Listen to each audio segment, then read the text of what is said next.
Bismillahirrahmanirrahim. Alhamdulillahirabbil alamin. Nahmaduhu wa nasta'inuhu wa nastaghfiruh wa na'udzu billahi min shururi anfusina wa min sayyiati a'malina. May yahdihillahu fala mudilla lahu wa may yudlil fala hadiya lahu. Asyhadu an la ilaha illallah wahdahu la syarika lahu wa asyhadu anna Muhammadan 'abduhu wa rasuluh. La nabiyya wa la rasula ba'dah. Allahumma salli wa sallim ala sayyidina Muhammadin wa ala alihi wa ashabihi ajma'in. Rabbi shrah li sadri wa yassir li amri wa hlul 'uqdatam min lisani yafqahu qawli. Amma ba'du, fa ya ayyuhal hadirun wal hadirat, usikum wa iyaya bitaqwallah faqad fazal muttaqun. Kama qala Allah ta'ala fi kitabihil karim, a'udzu billahi minasyaitonir rajim. Ya ayyuhalladzina amanu taqullaha haqqa tuqatih wa la tamutunna illa wa antum muslimun. Al-ayah. Bapak Ibu sekalian rahimani wa rahimakumullah, alhamdulillah pada malam hari ini kita ditakdirkan oleh Allah untuk bisa berkumpul bermujalasah dalam kajian pekanan. Semoga Allah kehendaki kita menjadi orang-orang yang baik dan Allah mudahkan langkah-langkah kita ke surga. Barang siapa yang menempuh jalan mencari ilmu, maka Allah akan mudahkan langkahnya ke surga. Salawatullah wa salamuhu, dengan talafut Allahumma salli ala Muhammad, semoga tetap tersambungkan kepada baginda Nabi kita Nabi Muhammad SAW. Bapak Ibu yang dirahmati Allah, tema kita malam ini yaitu panen pahala dan ampunan di saat tidur. Kebanyakan dari kita untuk bisa mendapatkan pahala itu harus beramal soleh dulu. Sholat, ada gerakan-gerakannya, kemudian kita dapat pahala. Kemudian puasa, berlapar-lapar dulu, menahan syahwat dan lain-lain, kita kemudian dapat pahala. Ini ada pekerjaan yang mudah, ringan, tapi mendatangkan pahala dan ampunan dari Allah Subhanahu wa taala. Ini pekerjaannya enak, enggak usah lapar-lapar, tapi mendatangkan pahala dan mendatangkan ampunan dari Allah Subhanahu wa taala. Apa itu? Yaitu tidur. Jadi setiap hari kita ada waktu tidur. Jadi eman sekali, sayang sekali kalau tidur kita itu tidur yang sia-sia, tidur yang tidak mendapatkan pahala, tidur yang tidak mendapatkan ampunan dari Allah Subhanahu wa taala. Memangnya ada ustadz tidur yang berpahala? Memangnya ada ustadz tidur yang mendapatkan ampunan dari Allah? Ada beberapa hadis yang nanti akan kita kaji, yang mana dengan tidur sesuai dengan anjuran Rasulullah, sesuai dengan sunnah Rasulullah, maka kita akan mendapatkan pahala dan juga mendapatkan ampunan dari Allah Subhanahu wa taala. Bagaimana cara tidurnya? Yang pertama, tidur dalam keadaan berwudu. Dalam sebuah hadis muttafaqun alaih, hadis sahih, Nabi bersabda, "Idza ataita madja'aka fatawadda wudu'aka lis-shalah." Jika kalian hendak mendatangi tempat tidur, jika kamu hendak mendatangi tempat tidurmu, fatawadda wudu'aka lis-shalah, maka berwuduklah seperti kalian berwuduk untuk melaksanakan sholat. Jadi cara wuduknya seperti orang mau melaksanakan sholat. Kemudian datang ke tempat tidur, summa taji' ala shiqqikal aiman, kemudian berbaringlah pada sisi kanan badanmu. Jadi langkah pertama kita ambil wudu, kemudian tidurnya berbaring pada sisi kanan. Nah, jangan sampai Kita nonton TV, tiba-tiba ketiduran, tahu-tahu sudah pagi, sudah subuh. Itu tidur yang sia-sia, nggak dapatkan pahala. Mari kita setelah ini kita jadikan tidur kita itu panen pahala dan panen ampunan dari Allah. Dalam hadis lain disebutkan bahwa jika ada orang yang tidur dalam keadaan suci, dalam keadaan dia berwudu, maka ada malaikat yang menempati di bawah pakaian kita, di dalam pakaian kita. Setiap kita bergerak, malaikat itu berdoa kepada Allah, ya Allah, ampuni si fulan ya Allah, ampuni orang ini ya Allah, karena dia tidur dalam keadaan suci. Kita didoakan oleh malaikat, kita dimohonkan ampunan dari Allah oleh malaikat. Kalau kita dimohonkan ampunan, didoakan oleh sesama manusia, bisa saja mereka itu kan banyak dosa, masih diampuni dosa-dosanya sendiri. Tapi yang mendoakan kita malaikat yang tidak pernah bermaksiat kepada Allah, tidak berdosa kepada Allah. Mau nggak Bapak Ibu didoakan oleh malaikat yang tidak pernah bermaksiat kepada Allah? Dimohonkan ampunan kepada Allah oleh malaikat. Keren ini. Oleh malaikat yang tidak bermaksiat kepada Allah. Jadi yang pertama, kita ambil wudu seperti wudunya orang sholat, kemudian kita berbaring kanan. Yang ketiga, meniup kedua telapak tangan sambil membaca surah Al-Ikhlas, Al-Falaq, An-Nas. Kemudian setelah itu diusapkan kedua tangan tersebut ke wajah dan bagian tubuh yang terjangkau.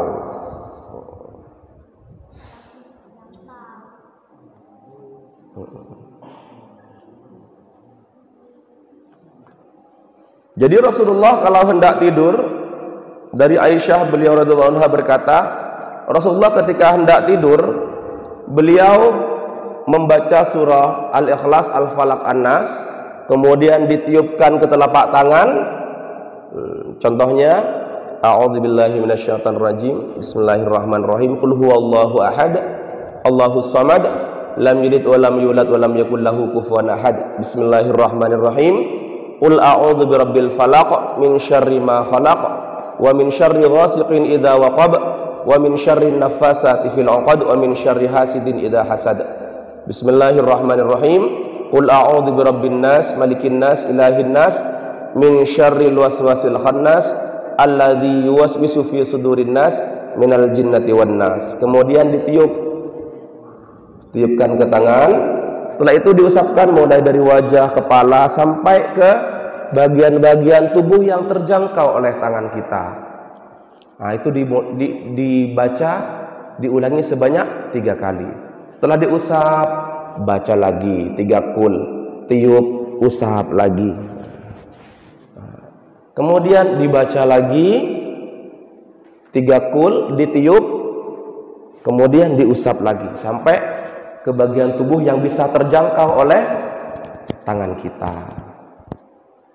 Apa fadilahnya ini Ustaz? Orang yang melakukan itu sebelum tidur, itu tubuhnya, badannya itu dijaga oleh Allah, dalam penjagaan Allah, dalam perlindungan Allah.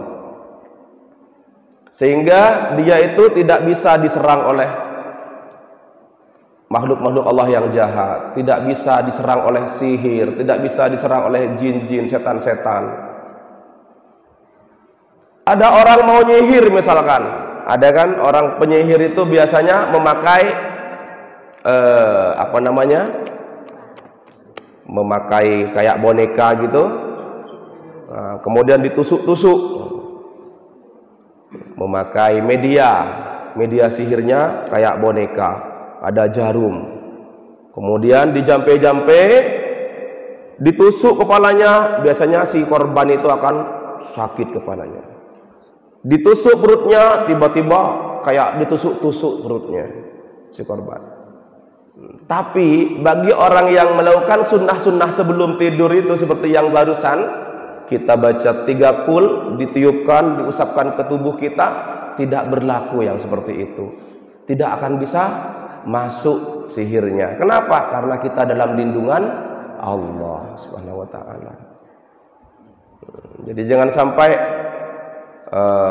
tidur goyon habis itu ketiduran, enggak baca doa-doa perlindungan, enggak baca 3 qul.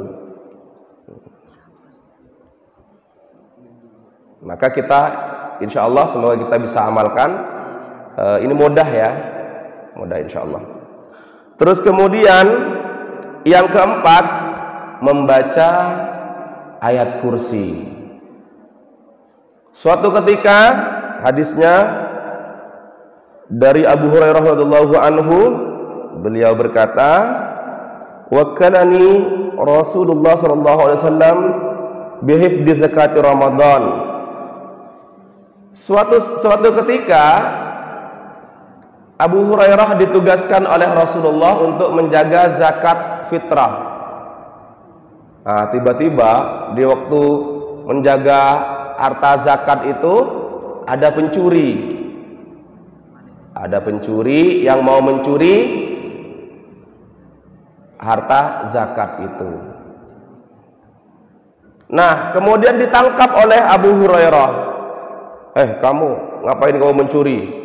Mohon maaf Abu Hurairah, saya nggak ada yang mau dimakan, saya sudah lapar dan lain sebagainya. Saya sudah lapar. Akhirnya dilepaskan oleh Rasulullah, oleh Abu Hurairah. Besok malamnya datang lagi, mencuri lagi dia, ditangkap lagi. Kamu kan yang tadi malam itu ya? Iya Abu Hurairah, saya nggak ada yang mau dimakan, memelas dia. Akhirnya dilepaskan. Malam ketiga mencuri lagi. Akhirnya diadukan ke Rasulullah.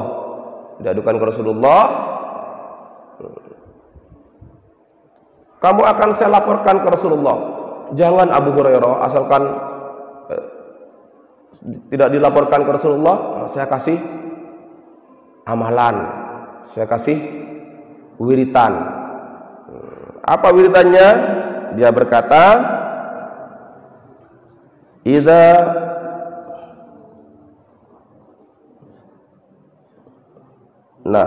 ketika hendak mendatangi tempat tidurmu, faqra ayat al-kursi, la yazala 'alaika minallahi hafizan wala yaqrabuka syaitan hatta tusbiha. Kata pencuri tadi, jika engkau hendak mendatangi tempat tidurmu, maka bacalah ayat kursi, kata pencuri tadi. Maka Allah akan melindungimu dan tidak akan mendekatimu setan sampai pagi. Setan gak akan berani dekat-dekat kepada orang yang sebelum dia tidur dia baca ayat kursi. Faqala Nabi sallallahu alaihi wasallam, setelah itu diberitahukan kepada Nabi, kata Nabi, sadaqaka wa huwa kadub, dzaka syaitan. Apa kata Nabi? Benar apa yang dikatakannya, padahal dia itu pembohong, dia itu setan. Tapi ternyata setan yang menjelma menjadi seorang pencuri. Walaupun setan itu pembohong, ternyata pada perkataan yang ini dia benar.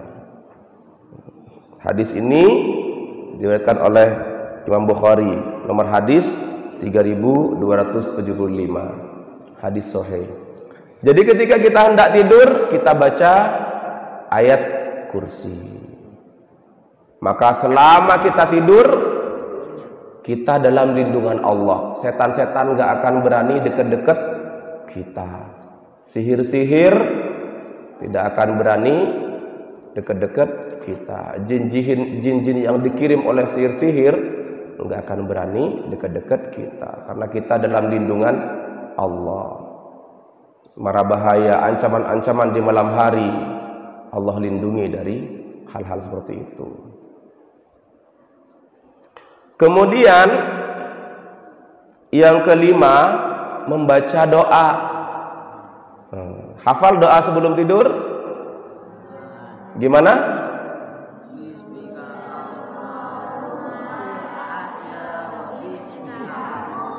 Iya, bismikallahumma ahya wa bismika amut. Itu yang kita pelajari